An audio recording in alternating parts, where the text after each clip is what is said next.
मार्च 6। हमारे प्रतिदिन की रोटी मिनिस्ट्रीज की ओर से आप सभी को नमस्कार। आज के हमारे संदेश को लिखा है आर्थर जैक्सन ने, जिसका शीर्षक है परमेश्वर के लिए अच्छा करना।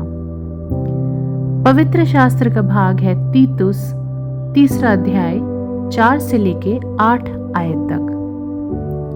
पर जब हमारे उद्धारकर्ता परमेश्वर की कृपा और मनुष्यों पर उसका प्रेम प्रकट हुआ, तो उसने हमारा उद्धार किया, और ये धर्म के कामों के कारण नहीं जो हमने आप किए, पर अपनी दया के अनुसार नए जन्म के स्नान और पवित्र आत्मा के हमें नया बनाने के द्वारा हुआ, जिसे उसने हमारे उद्धारकर्ता यीशु मसीह के द्वारा हम पर अधिकाई से उंडेला, जिससे हम उसके अनुग्रह से धर्मी ठहरकर अनंत जीवन की आशा के अनुसार वारिस बने। ये बात सच है, और मैं चाहता हूँ कि तू इन बातों के विषय में दृढ़ता से बोले, इसलिए कि जिन्होंने परमेश्वर पर विश्वास किया है वे भले भले कामों में लगे रहने का ध्यान रखें। ये बातें भली और मनुष्यों के लाभ की हैं। मुख्य वचन तीतुस 3 अध्याय 1 आयत, जहाँ लिखा है कि लोगों को सुधि दिला और हर एक अच्छे काम के लिए तैयार है। हालांकि वो आमतौर पर अपने साथ पैसे नहीं रखता था, लेकिन पैट्रिक को महसूस हुआ कि परमेश्वर घर से बाहर निकलने से पहले उसे जेब में $5 रखने के लिए प्रेरित कर सुने हैं। उसे समझ आया कि जिस स्कूल में वो काम करता था, वहाँ दोपहर के भोजन के दौरान कैसे परमेश्वर ने उसे एक बेहद जरूरी काम को पूरा करने के लिए तैयार किया है।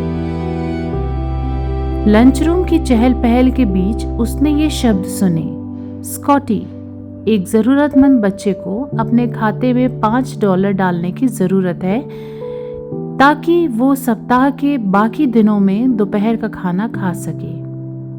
कल्पना कीजिए कि पैट्रिक ने स्कॉटी की मदद के लिए अपना पैसा देते समय क्या भावनाएं अनुभव की होंगी।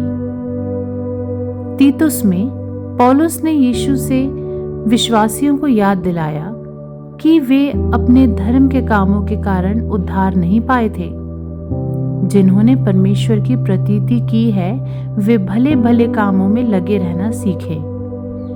जीवन भरा हुआ, अत्यधिक व्यस्त और चहल पहल भरा हो सकता है।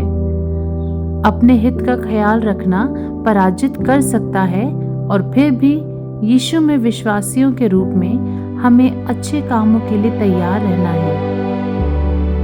जो हमारे पास नहीं है और जो हम नहीं कर सकते, उससे अभिभूत होने के बजाय आइए इस बारे में सोचें कि हमारे पास क्या है और हम क्या कर सकते हैं, क्योंकि परमेश्वर हमारी मदद करता है।